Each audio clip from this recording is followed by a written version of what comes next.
Okay, hi folks. Toby Lineaweaver here at Recovering Champions with Jen Rego, our coordinator of case management. And the last time Jen and I met, we talked about helping people with established careers re-enter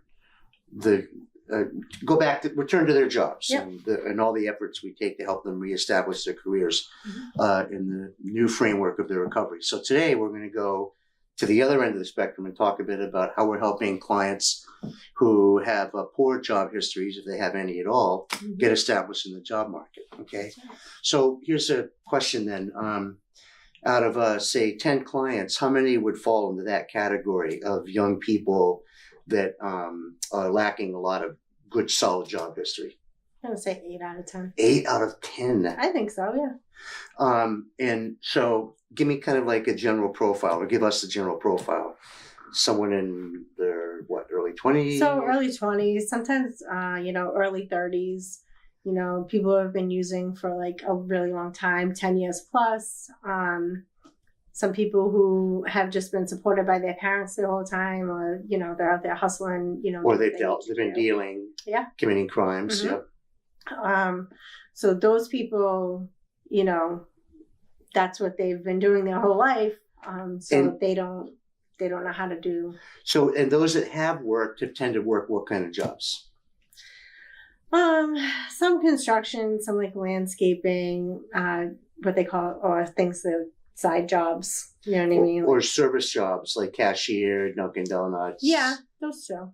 Yeah. Okay. Sub shops. So, I guess, correct me if I'm wrong, but it's a primary concern is not what they've done, but whether they've done anything at all. Or, we don't want to put down those service jobs because they're important. No. So when we're sitting with a client and we're talking about job history, and they say, well, I've just worked, in this place and really I like served fries or like I served coffee. Well, there's a whole lot that goes behind that.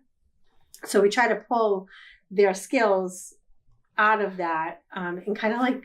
Okay, so let's pretend that I'm one of those guys. I wish I was 21 again.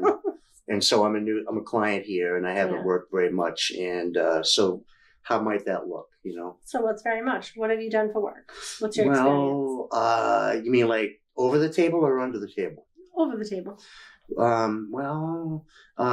was a fry cook in a clam shack for a couple of weeks one summer. Mm-hmm. It didn't last too long, but anyways, that's not much. What's too long? I don't know. I guess I've never really held a job for very long. I work it and they get money, and I leave so I can buy drugs, or they fire me because I'm. Okay. So you're not answering the question. What is too long? Not too long. Did you work there 30 days? Were you there a couple of weeks? Maybe a couple of weeks to a month. I don't know. Okay. Kind of hard to remember. What have you learned from that? What were some of the things that you did do? Well, fry cook, there's a lot that goes into that, right? I took the French fries out of the bag and put them in the basket and dunked it in the oil until they were brown. Okay. It didn't take a rocket science. Did you need to restock those things? I guess. Okay. Did you have to place them to order? Yeah, that was kind of stressful. Okay. The orders would come in all at once. It was mad confusing. Right. So, but time management goes into that. So these are all, if you're thinking about step by step what you're doing and the skill that's coming out of that, that's something that you can put on your resume. Oh, okay. So maybe it wasn't such a waste of time after all then. No. No? Okay. Well, I got to tell you right now, I have dreams, so I'm not going to be a fry cook for the rest of my life. That's fine. You don't have to be a fry cook for the rest of your life. What are your dreams? Oh, I don't know. I don't know. It's more like what I want, like I want a nice car and I want a nice apartment and stuff like that. I want things. So what does it take to gain those things? What will it take for you to gain those things? Money, but I don't know anything beyond that. Whenever I worked, I would just make money and buy drugs with it. That's all I ever did. I never paid a bill in my life. So what are your personal interests? Does that have to do with anything that you want to do for a job someday? Personal interests? Yeah. What do you mean? What do you enjoy doing? That's kind of a problem too. What's your name again? Jen? Yeah. Because I did drugs all the time. Okay. I mean, I play video games with my friends and stuff. I do a little skateboarding and junk like that, but I don't know. Okay. And I got a long ways to go, I guess, huh? Yeah, but everyone has a long ways to go. Okay, all right. Well, You're not alone. all right, that's good to know. So what I think, Yep. if you're asking, if you want to know, I guess I am kind of asking, yeah. okay. So what I would think, My parents are done; they're not paying for anything. That's fine. And like if I go into a sober house and stuff, I hear that's mad expensive. And where's the money going to come from? Okay, so here at Recovery, Is there scholarship? There's different opportunities that we can look into. What's this Okay. mean? That means slow down. Yes. Be patient. Yes. Okay. All right. I'll Okay. try. So here at Recovering Champions, what we like to do in case management is kind of just like explore like what your personal interests are, find out what your goals are, and what steps that you're going to need to take in order to attain those goals. Okay. And we do one thing at a time here, because really, if we put too much on your plate, you get overwhelmed. We want to give up, right? Is that what happens? Well, yeah. Okay. I mean, yeah, it's like those fry orders. They come in too fast and they can't put them out fast enough. Yeah, I know. Maybe that's why I left. Anyways. Yeah, I've been there. I understand. So, what I like to talk to people about is what we call get well jobs, right? So it may not be a job working in a corporate setting, right? So we want to start off slow. So you said that you like to skateboard and things like that, right? Yeah. Okay, so maybe there's a skateboard shop that is hiring that you could go to, because personal interests also have skills involved, right? So a skill for you is maybe you're a great skateboarder, right? Maybe you know about the wheels and what different kinds of boards there are, Yeah. right? So you could be helpful in that way, Okay. right? And you can just start there. I mean, yeah. Okay. Right? I mean, so I guess what you're saying is that even though I don't think I have job skills, I have some job skills. Absolutely. All right. So was I difficult? A little. A little bit? Yeah. A little. Well, I specialize in that. Yeah. So, yeah, I guess one thing that strikes me as I'm talking to you and role playing this is that it is kind of part and parcel with the young kid thing is to want to go to the top of the ladder without having spent the time and effort that we've all put in to get there. Yeah. So their expectations can be quite unrealistic. Yeah. Right. So like on a fry cook job or working at a vape shop or Dunkin' Donuts, suddenly they're going to have a Lexus and, living in a swank pad and all this kind of stuff. So how do you deal with that?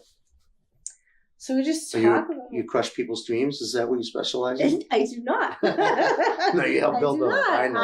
I specialize in reality, and So how would you handle that? climbing the corporate ladder at 30 days clean is not reality, Right. right? So we have to. The focus has to be your recovery must come first, right?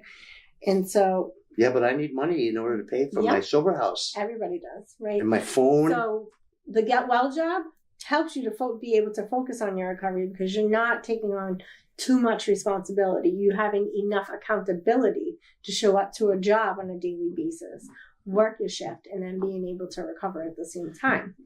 Okay. So, and how about the kids that think they're entitled to a certain kind of respect and, and it's not realistic and they're going to like a Dunkin' Donuts, put on a little paper hat and they have to say, how may I help you? And all this kind of stuff.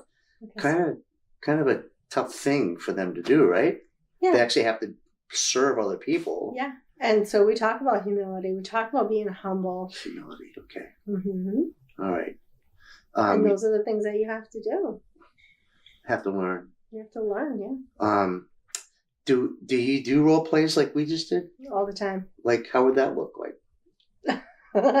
What, like a job interview role play? So there have been groups that I've run where, I have that everyone writes out a script, you being the interviewer and the interviewee, and they practice that and then they get up in front of the group and they kind of read it off a little bit. That must be very entertaining to watch. It is. And it's fun and they get something out of it. And so that's the point. The point is to have fun and learn while you're doing it. And support each other. And support each other, of course. And we point, so there's a really good group that I've done like that, where you know, there was the person that, you know, if you walk in and you meet them at the counter, like that's the point, you know, the first point of contact. Yeah. Right. And so like you're waiting for the manager to come. And so like maybe we have 3 people in the role play. Okay. You know, we talk about, you know, returning applications, asking for the manager. We have one where we set up the interview. You know, we teach them to wait to be told to be seated before just coming in the interview and just sitting down.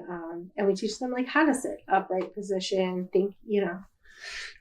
Yeah, so I'm thinking about the garb of the average 21-year-old maybe coming off the streets is not exactly what I would be looking for if I was an interviewer. So how much coaching do we do? You wouldn't know that though. Well, I guess what I'm trying to say is in a roundabout way is that like I don't have faith that the kids know how to dress for an interview. Okay, but we can help them. Okay. We help them do that. Have you ever taught a kid how to tie a tie before? No, because I can't tie a tie. But we're not sending them to interviews where they have to put on a tie. Or we can get They have? They have. Really? Yes. Okay. Pull up your pants, put on a belt. There you go. Yeah. All right. Tuck in your shirt. Sometimes they refer to that kind of coaching as soft skills coaching.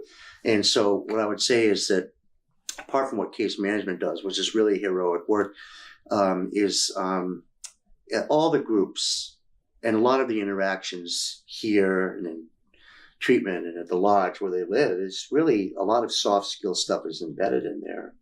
You know, I know you know me, that a lot of our interactions are kind of, you know, laced with, you know, a little thank you would be nice, or what, please? Did I hear please? Yeah. Or step back, a little boundaries, you know, I mean, just trying to teach them real basic stuff in the context of the relationship and trying to use a little sense of humor about it, you Absolutely. Know. But in groups, of course, you know, a kid might be slouching and I'll say, hey, no sleeping in group. I'm not sleeping. I'm just resting my eyes. Well, no resting your eyes in group then. I'm paying attention. Okay. If you want people to know that you're paying attention, you kind of have to portray yourself as paying attention. And so what are the signs that someone's looking for, you know? That you're looking at the person, Absolutely. Your head is up, your eyes aren't closed, you know, that kind of stuff. All right, so let me think. Not many of our kids, though, are ready for a real challenging job. I mean, because they want to have their focus be on recovery. Right. It's not that they couldn't do more. So do we have kind of like a guideline, like about what kind of job and how many hours they can work? And do we have any guidelines for knowing when maybe they're working too much or taking on too much? As far as hours go, I always, you know, I'd like to say part-time, you know, 32 hours even is okay as long as it's a shift where they're putting their work around their recovery, not their recovery around their work. Okay, so wait a second. They're putting their work around their recovery, meaning recovery is kept first. Yes. They're not planning recovery around their work. Correct. So how would you know that they were doing the latter? They were planning their recovery around their work. I have to work this shift. It's got more money and, you know. I'll make up the meeting next time. Yeah. Okay. I'll go to the meeting at 12. It ends at 1. I'll be in work at 15 minutes late. They won't mind. Okay. You know. All right. So one was. So I'll get out of work at that time. Okay. What might other indications of doing too much too fast be? They're stressed out. They're not going to meetings. They're not coming to IOP. They're not they're missing coming their to their therapy appointments. Yep. Maybe they're skipping their doctor's appointments. Maybe they're not answering the phone when case management calls to check in and see how they're doing. Right. How often does that happen with our guys? 10 out of 10 people, they find jobs and they start to get lost in the jobs, and we have to reel them back in, or they learn the hard way. I don't know, a little less than half. Okay. Probably more apt to happen in the summer, huh? Don't you think? Yeah. And there's certain kind of jobs like landscaping or restaurant work. Mm-hmm. Okay. And so we talk about, like landscaping work and stuff like that. So we know that they often have long hours, right? 12-hour days, not 10-hour days. Like May, June, July, so long days. So we like to talk to them and give anyone who says, "Oh, I want to go to this landscaping job. It's great money. I can pay for my sober house. I can do this, that, and the third." We always remind them about setting boundaries with their hours, especially if it's a company that's understanding of people in recovery, in which we do have some of those. So we talk about boundaries, not working past 5 or 6, maybe, so that they can go to a meeting. Well, okay, so that's all well and good, but we're asking people who've never been good at managing self-care and setting limits with other people and with themselves to suddenly be able to do that. Mm-hmm. So, I mean, are there things that we do to help them? Like if we ever interacted with their employers on their behalf, does that happen? Or is it more challenging them to do a better job? We challenge them to do a better job because we can't do the work for them. We can't do the heavy lifting. Right. We're here to guide them in their process and show them teach them how to be an adult, really, a productive member of society. And that's... I would think also you're teaching them how to monitor their own balance so that they can recognize when they're getting stressed. I would say, though, you and I can usually tell before they can tell, right? Yeah, we see them coming. We see it coming. We see it happening. We see it in behavior that becomes more intermittent, like they're here, they're not here, they respond, they don't respond. Right. We hear talk from other people, I haven't seen so-and-so in a while, or they come in, they look kind of skinny and tired, that kind of stuff, So like parents, we know our kids well, and we can usually tell when they're doing too much, too fast, too soon. So what else are we not covering? I mean, what part of the job do you enjoy the most? Is it the job coaching and stuff? I do like that. What part of my job? Yeah. Like in regards to helping kids enter the workforce with some confidence and some hope for the future. Yeah, I guess I like the job prepping, the role play, dressing them up. Dressing them up, yeah. And just having the conversation and then watching them soar. And, if they come back and they say, I got the job and, it's a high five and it's okay. So now what? Job well done. Would you, what work do we do to cultivate outside relationships so that when we send a client in a certain direction, that there's a fair chance that they're going to get a decent shot at the job? Like, is that something that we need to do more of, or? I think so. Yeah. Yeah. Do we have, I shouldn't even have to ask this question, but do we have arrangements where, there's the farm, that's right, that's one. Yeah, we have the farm. So I guess, the farm stand down the street. Okay, yep. All right. It does, I guess I have to admit, it does feel kind of crummy to always be thinking there's a Dunkin' Donuts, a Stop and Shop, or something like that. Mm-hmm. But then again, I guess, the jobs. And, well, okay, here's an example of what I'm talking about. We have one kid that you and I work with that works at Job Lot, right? Ocean State Job Lot. Okay. You know which one I'm talking about. I might. Well, the point is that nothing against Ocean State Job Lot, but the idea of retail doesn't really thrill me. Working at a Walmart or a place like that. But he loves it. That's okay. He loves it. He likes the music. He likes those things where you drive around that has all the stuff that you offload. He likes the other people that wear the bibs that says, "Hi, my name is blah blah blah." And it's not stressful to him. So, and that's the other thing, right? So not everybody enjoys their work, right? Yeah. Not everybody is going to enjoy their get well job, right? But when you come across someone like that, and although you say nothing against that particular store, but the kid loves it. Right. So it's just me. I'm being judgmental. Yeah. Well, I think but I mean, it's his life, right? It's his job, and he enjoys it. So he's not coming in saying, I hate that place. I need a new job. And he's been working there for some time, right? He's paying his bills. He's being a productive member of society, correct? Right. Taxable income. Well, it's funny. He said, you know what? I actually went in there the other day to look for an area rug. Yeah. And I went looking for him. I didn't find him. Yeah. He said he was there. And like they have these big stacks of area rugs. He says, oh, you're looking for one of those, huh? Are you one of those people that always choose the one that's on the bottom of that pile and makes me have to move the whole pile to get to the one rug on the bottom? Mm-hmm. And I said, maybe if I knew it bugged you so much, I would have had you do it. But talk about job skills, being patient, being accommodating, and I think now that actually there's a sweetness about that kid where I can see him being helpful to, an old lady who wants that rug at the bottom of the pile. And most of our clients don't know that they have the skills that they have until you start talking with them and you start pulling it out of them. Right. Their self-esteem is so bad, they just don't see anything good about their... You watch their eyes light up, they go, yeah, I guess I am kind of good at that. Well, and you just kind of you roll with that. I guess where I was going with that thing about him in the job lot is because it's a low-stress job, and that's okay.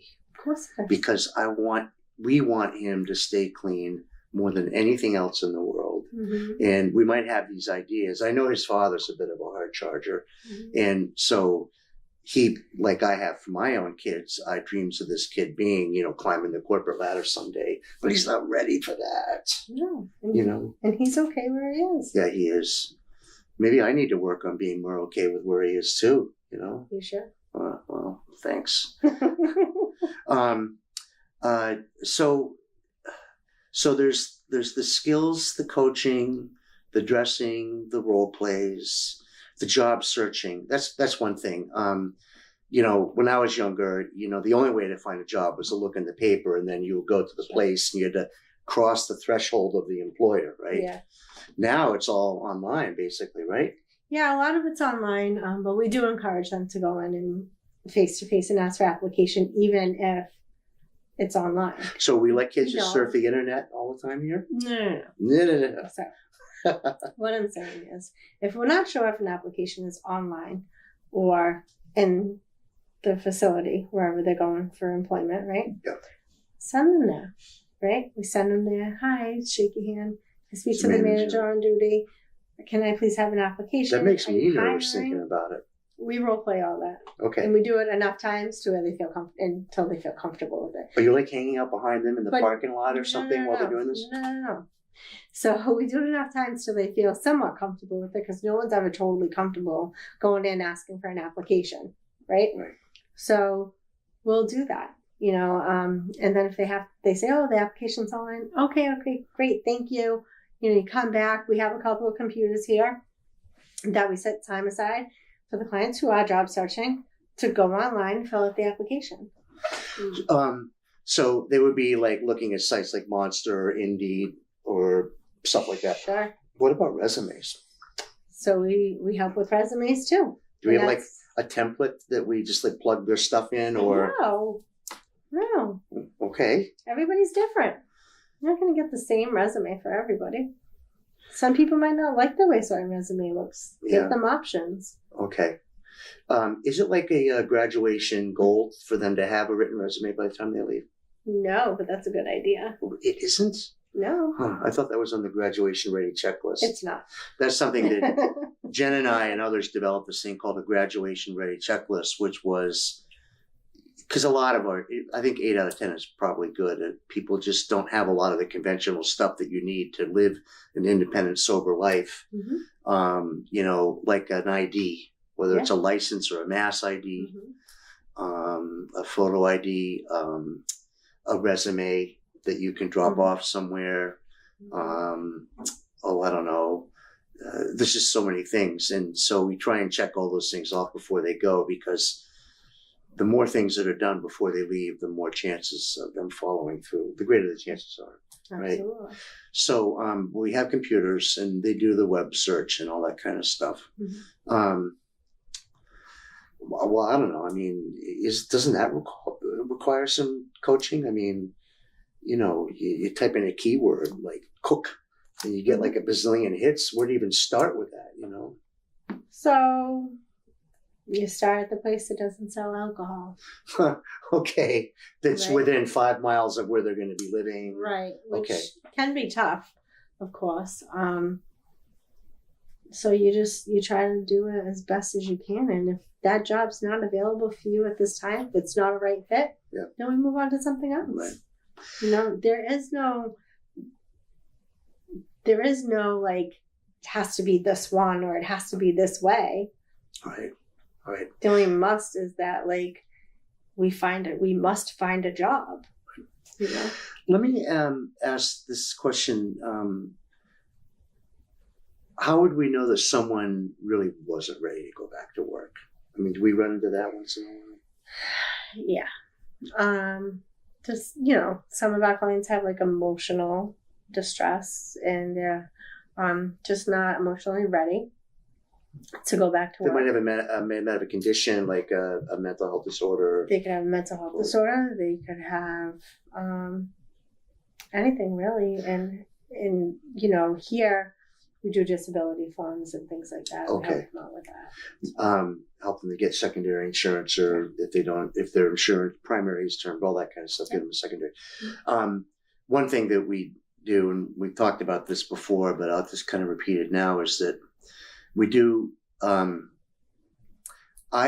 we find that a lot of the most solid recovery is formed not in the first 6 or 8 weeks when they're in detox, residential, and PHP, but when they move into the community in IOP and OP with the supportive case management, aftercare, and counseling, because that's when they're putting all of these skills to the test and they're kind of cementing things in place. It can be a very stressful time, a lot of hard work. It's very hard to herd and stay in touch with and keep track of our clients. They're really more on their own, but they're not able to be on their own. Yeah. So we're balancing, accountability and with potentiating their responsibility and doing as much work as they can. But when they click into that and they get into a rhythm, it really can turn a corner in a big, big way. We've had some really successful clients come through the program. Yes. Some people have been with us in outpatient, for a year or much longer, that are still living in the community and living independently. Awesome. And some have even returned to become employees here and elsewhere. What I was going to say is that some people, that if they're not ready for work, they really need probably a halfway house. Right.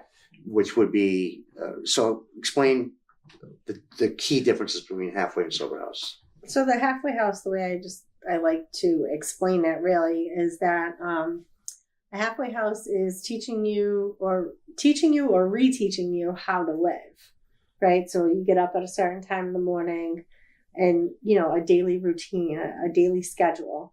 And they also offer, you to go to like a career center and do job search and, teach you how to pay your bills and all those things to get you ready for the world, right? And so usually, or how it used to be, it was that the next step would be grad house or sober house, right? And so sober house would be the step before you live on your own, right? Because you're being responsible. So halfway house generally has like a clinician that you meet with weekly. You set goals, you meet them, you move fluently through the program. Well, what happened to that model where it was, detox, PHP, IOP, and then halfway house, 3/4 or half sober house, or whatever it is, and then independence? What happened to it? Yeah, what happened to that model? I don't know. Most people go into sober houses. My sense is because most halfway houses have long waiting lists. It's a need that is, there's a great need, but not a lot of resources. Right. But what you're saying is that the halfway house is an extension of treatment combined with sober living that is very intensive and is extra time for people to get more ready, more stable to then take the step into more independent sober living and working. Well, because you're not paying for you're not paying for a halfway house, right? Yeah. So you're there on insurance for so long until you get a job, and then you start paying a Who pays for fee. this halfway house? The insurance pays. Okay. Always? Not always. I mean, sometimes once you become employable, right? Yeah. And you are employed, you pay a certain fee. Okay. But sober house, you pay on your own. You are expected to work a program of recovery, Right. and you have random urines. Yeah. But it's a lot. Okay. So I guess back to my question was that some of our clients, we might work with them and find out that they really need to extend their treatment in a structured fashion before they can reasonably expect to be okay out there in the world. And so some of those people have to be guided in that direction. Correct. All right. Well, I think I answered your question. What? I think I answered. Well, I ask these weird questions. They go all over the place anyways. And I didn't follow my outline at all. I hope that whole talk made sense. So anything else you want to say about case management and working with these kids to help them enter the job force? We've covered a lot of stuff. I don't know. I love it. I love to watch people grow and get better and feel like they mean something, because like when they come here, they don't sometimes they don't feel like they have a place in the world, Or they're just never going to make it. Why even bother trying? Yeah. And so when they start to make the right steps or take steps in the right direction to better themselves, even if it's a Dunkin' Donuts or an Ocean State job lot, and they're feeling good about it, those are the things that we like to see, because that helps. That helps with self-esteem, and the more self-esteem that we are helping them build or that they're creating and getting themselves. Right. Maybe the next time. Yes. So, yeah, I feel that feeling too. I feel a lot of pride. It kind of brings up the dad in me, the mom in you, to see the kids making it on their own, paying their bills. I think that one thing we didn't talk about, we won't do it today, is like how we help them hammer out schedules, because that can be very challenging. There's only 24 hours in a day, and they should be sleeping for 8 of them, right? Yeah, but... What? Yeah. What I love schedules. Well, you want to talk about that now? Well, I mean, it's hard work, and you can create a great schedule, but are they going to follow it, It starts where you are. What does that mean? So I always encourage the client to, when we give them a schedule to make, or when we're working together on a schedule, what are some things that they are doing here that they want to take with them when they leave? Okay. And so we develop the schedule that way. Are you getting up at 6 a.m. when you're here? Will you continue to get up at 6 a.m.? Is 9 o'clock a good bedtime for you? Let's put that down. Hell no to both of those things. Well, and then we talk about jobs, and, we plug in the meetings, right? Because they're going to meetings while they're here. So if they're staying local, So what you're saying is that when you make the schedule, they're going to look at it and realize that their schedule out there is not going to be a whole lot different than it is here. Wow, that is ingenious. I know. Wow, that is ingenious. You just tricked me into having a schedule, I think.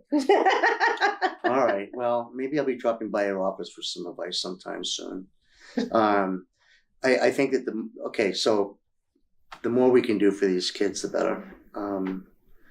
Because their needs are great. And if they're not adequately prepared to have a realistic shot at being able to handle this stuff, they're not gonna make it, So it's very important work that you guys do. I salute you and the agency too. I'm proud of the work that we're doing for them. So if anybody has any ideas for more stuff or things that they're doing, we'd love to hear it. Absolutely. We're always taking suggestions and learning new things as we go along. So thank you. Thanks. Thank you, Jen. Thank All right. you. Bye. Bye.